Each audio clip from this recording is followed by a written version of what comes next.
اسلام اور کفر کی سب سے پہلی جنگ، جس کو غزوہ بدر کے نام سے یاد کیا جاتا ہے، یہ غزوہ بدر کا واقعہ بھی 17 رمضان المبارک کو پیش آیا۔ غزوہ بدر جو کفر اور اسلام کی پہلی لڑائی ہے، اس میں مسلمانوں کی تعداد 313 اور کفار کی تعداد 1000۔ مسلمان تعداد میں بھی تھوڑے تھے، ساز و سامان کے لحاظ سے بھی بہت کمزور تھے۔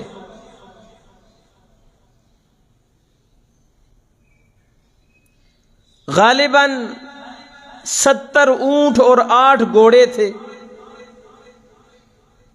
چند تلواریں تھیں، اسلحہ نہ ہونے کے برابر تھا،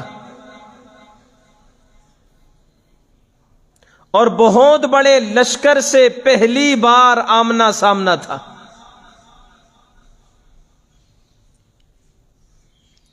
میں اس کے پس منظر میں نہیں جاؤں گا کہ ٹائم نہیں ہے۔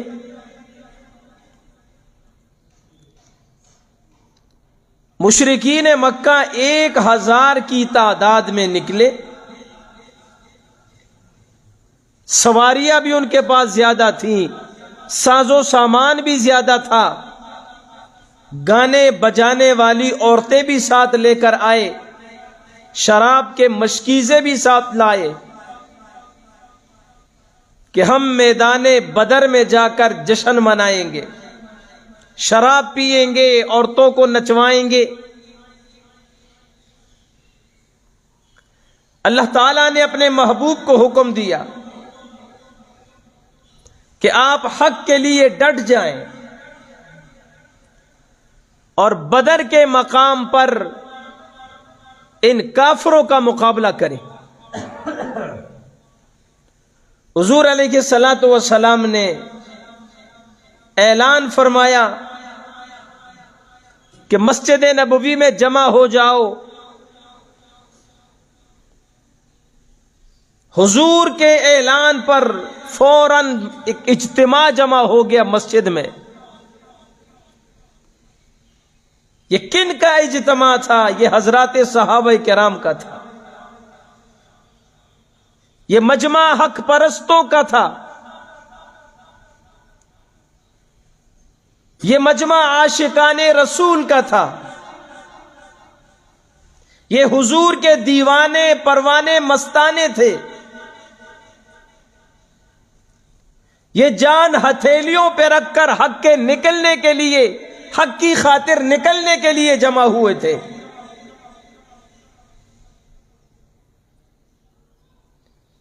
یہ مجمع حضور کی محنت تھی۔ یہ 313 حضور کے وہ دیوانے مستانے تھے جنہوں نے بڑی مشکل ترین حالات میں حضور پر ایمان لائے اور حضور کا ساتھ دیا، اور مکہ میں طرح طرح کی تکلیفیں اور مصیبتوں کا سامنا کیا، لیکن نہ دین کو چھوڑا، نہ محمد عربی کو چھوڑا صلی اللہ علیہ وسلم۔ حضور علیہ الصلوۃ والسلام نے فرمایا، بھائی اللہ کی طرف سے حکم آیا ہے، میدان بدر میں جا کر کفار کا مقابلہ کرنا ہے۔ صدیق اکبر کھڑے ہوئے، فرمایا اللہ کے رسول، ہم موسیٰ کے صحابی نہیں جنہوں نے موسیٰ سے کہا تھا اذهب انت وربک فقاتلا انا ہاہنا قاعدون، موسیٰ تو اور تیرا رب دونوں جائیں، کفار سے مقابلہ کریں، لڑائی کریں، ہم یہاں بیٹھ کر آپ کا انتظار کریں گے۔ ہم آپ کے صحابہ ہیں، آپ جہاں اشارہ کریں گے وہاں ہم جائیں گے آپ کے ساتھ۔ حضرت عمر کھڑے ہوئے، فرمایا اللہ کے رسول، ہم نے غیرت مند ماؤں کا دودھ پیا ہے، ہم کٹنے مرنے کے لیے تیار ہیں۔ اب یہ مہاجر صحابہ تھے جو حضور کے لیے مکہ چھوڑ کر، گھر بار سب کچھ چھوڑ کر حضور کے ساتھ مدینہ آئے تھے۔ حضور علیہ الصلوۃ والسلام چاہتے تھے، حضور کو معلوم تھا کہ ان لوگوں نے میری خاطر سب کچھ چھوڑا ہے، یہ تو ہر جگہ جانے کے لیے تیار ہیں۔ حضور کا اشارہ انصار مدینہ کی طرف تھا کہ یہ کیا کہتے ہیں۔ حضرت سعد کھڑے ہوئے، اللہ کے رسول مجھے معلوم ہے آپ کا اشارہ انصار کی طرف ہے، آپ حکم دے، ہم موجے مارتے ہوئے سمندروں میں اتر جائیں گے، ہم جلتی ہوئی آگ میں کود جائیں گے، جہاں آپ کا پسینہ گرے گا ہمارا خون کا قطرہ گرے گا۔ آپ اشارہ کیجئے، ہم آپ کے دائیں بھی لڑیں گے، بائیں بھی لڑیں گے، آپ کے آگے بھی لڑیں گے، آپ کے پیچھے بھی لڑیں گے۔ حضور علیہ الصلوۃ والسلام مسکرائے، حضور کو تسلی ہوئی، اور حضور علیہ الصلوۃ والسلام نے لشکر کو میدان بدر کی طرف روانگی کا حکم دے دیا۔ میں مختصر بیان کر رہا ہوں۔ میدان بدر میں پہنچے، یہ رمضان المبارک کا مہینہ ہے، سخت گرمی ہے، کل صبح کو لڑائی ہے۔ رات حضور علیہ الصلوۃ والسلام نے اپنے اس چبوترے میں، اس عریش میں جو حضور کے لیے ایک چھوٹا سا خیمہ بنایا گیا تھا میدان بدر میں، ساری رات حضور نے اس خیمہ میں اللہ کے سامنے رو رو کے رات گزاری۔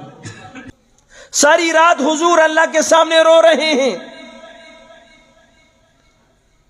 اور دعا کرتے ہیں، اللہ یہ 313 میری محنت،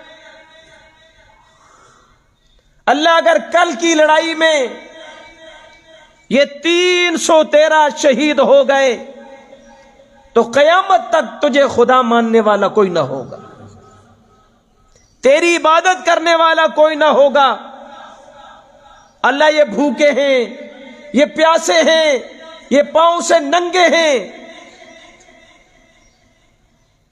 یہ تیرے دین پر مر مٹنے کے لیے آئے ہیں، لیکن باری تعالی ان کو یہاں تک لانا میرا کام تھا، اب آگے ان کو سنبھالنا تیرا کام ہے، یہی میری محنت ہے، ان کی مدد فرما۔ حضور اتنے روئے، حضور کی ہچکی بند ہو گئی۔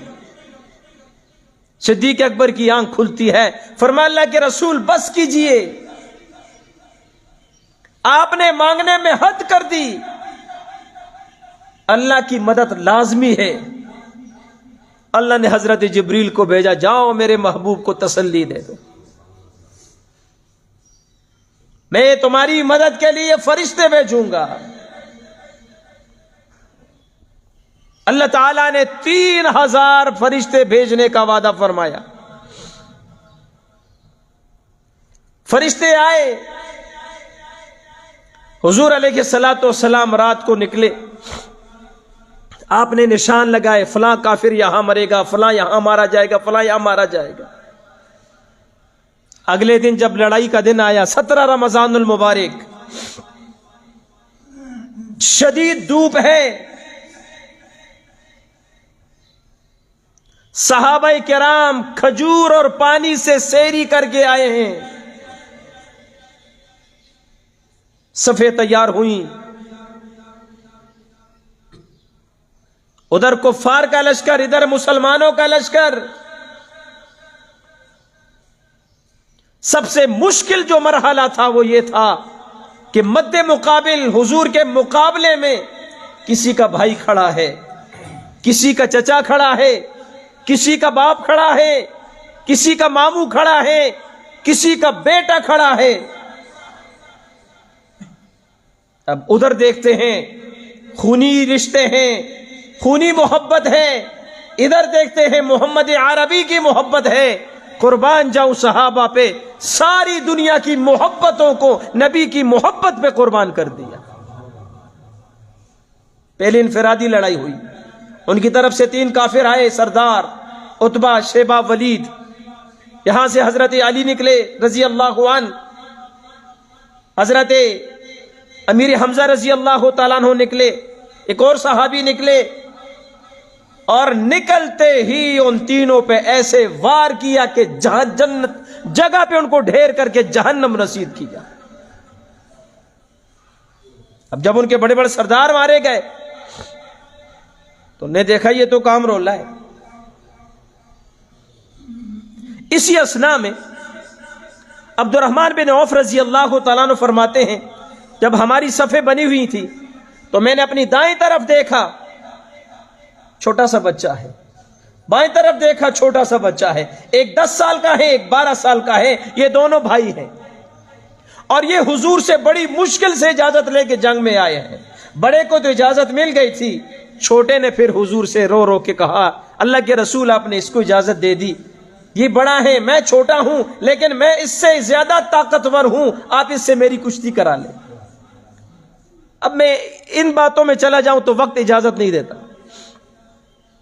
تو عبد الرحمن بن عوف فرماتے میں ذرا پریشان ہوا کہ دائیں بازو بھی کمزور، بایاں بازو بھی کمزور، دونوں طرف بچے ہیں۔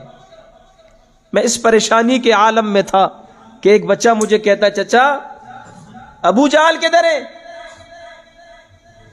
کب بیٹا ابو جہل کا پوچھ رہے ہو؟ وہ تو بہت بڑا سردار ہے۔ اب میں اس بچے کے ساتھ محو گفتگو تھا کہ دوسری سائڈ والا بچہ کہتا، چچا ابو جہل کدھر ہے؟ تو میں حیران ہوا کہ یہ چھوٹے چھوٹے بچے اور کسی عام کافر کا نہیں پوچھ رہے ہیں، سردار کا پوچھ رہے ہیں۔ تو میں نے ان سے پوچھا، بیٹا اس کا کیوں پوچھ رہے ہو؟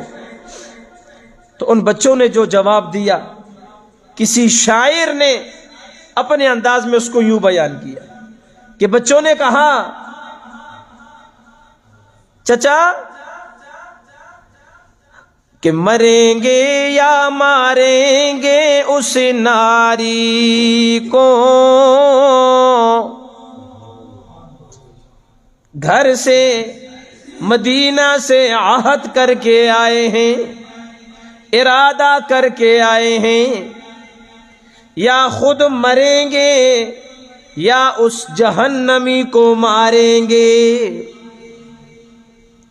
مریں گے یا ماریں گے اس ناری کو، سنا ہے کہ گالیاں دیتا ہے محبوب باری کو۔ چچا تلواریں ساتھ لے کر آئے ہیں، ہمارا ٹارگٹ حضور کا وہ سب سے بڑا دشمن ہے، ہم نے سنا ہے ہمارے نبی کو گالیاں دیتا ہے، آج عہد کر کے آئے، یا خود شہید ہو جائیں گے یا اسے جہنم رسید کریں گے۔ عبد الرحمن ابن عوف فرماتے ہیں یہ گفتگو جاری تھی، میں نے سامنے دیکھا ابو جہل گھوڑے پہ تلوار لہراتا ہوا سامنے آیا۔ میں نے کہا بیٹا تمہارا ٹارگٹ وہ آ رہا ہے، میرا اشارہ کرنے کی دیر تھی، یوں پرندوں کی طرح وہ بچے اڑ کے گئے، ایک نے اس کے گھوڑے کے ٹانگوں پر وار کیا، وہ گھوڑے سمیت زمین پر گرا، دوسرے نے اپنی تلوار سے ابو جہل پہ ضرب لگائی، دونوں ننھے ننھے بچوں نے ابو جہل کو قتل کر دیا۔ یوں اللہ تعالیٰ نے اس کو ذلیل کیا۔ جب کفار نے دیکھا کہ ابو جہل بھی ہمارا سردار بھی 2 بچوں کے ہاتھوں مارا گیا، اب انہوں نے سوچا کہ انفرادی لڑائی کا تو کوئی فائدہ نہیں ہے، اکٹھے حملہ کرتے ہیں۔ اب گمسان کی لڑائی شروع ہو گئی، گمسان کی جنگ شروع ہو گئی، ادھر سے صحابہ ادھر سے کفار۔ مسلمانوں نے بہادری اور شجاعت کے وہ جوہر دکھائے. پھر کسی صحابی نے نہیں دیکھا کہ میری تلوار کی زد میں میرا باپ آ رہا ہے یا بیٹا آ رہا ہے یا چچا آ رہا ہے. جو بھی آتا گیا نبی کا دشمن سمجھ کے اس کی گردن اڑا کے رکھ دی. 70 جگہ پہ مردار ہو گئے کفار، 70 گرفتار ہوئے، باقی سارے بھاگ گئے. یوں اللہ تعالیٰ نے جنگ کی کایا کو پلٹ کے رکھ دیا. 313 کو اللہ تعالیٰ نے 1000 پہ غالب کر کے دکھایا. وَلَقَدْ نَصَرَكُمُ اللَّهُ بِبَدْرٍ وَأَنْتُمْ أَذِلَّةٌ، فرمایا میرے محبوب اللہ بدر میں تمہاری مدد کر چکا ہے جب تم کمزور تھے، تم تھوڑے تھے، کفار زیادہ تھے، تم تھوڑوں کو اللہ نے زیادہ پہ غلبہ دیا ہے. اللہ نے تمہاری مدد کی. حضرت جبریل خود بنفس نفیس آئے، حضرات ملائکہ آئے. اللہ نے اپنی نبی کی دعا قبول کی، اللہ نے مدد کے لیے فرشتوں کو بھیجا، اور 17 رمضان المبارک کو غزوہ بدر کے دن اللہ نے مسلمانوں کو فتح دی اور کفار کو شکست سے دوچار کی. اس پہلی لڑائی میں اللہ نے کفر کو ذلیل و رسوا کر کے رکھ دی.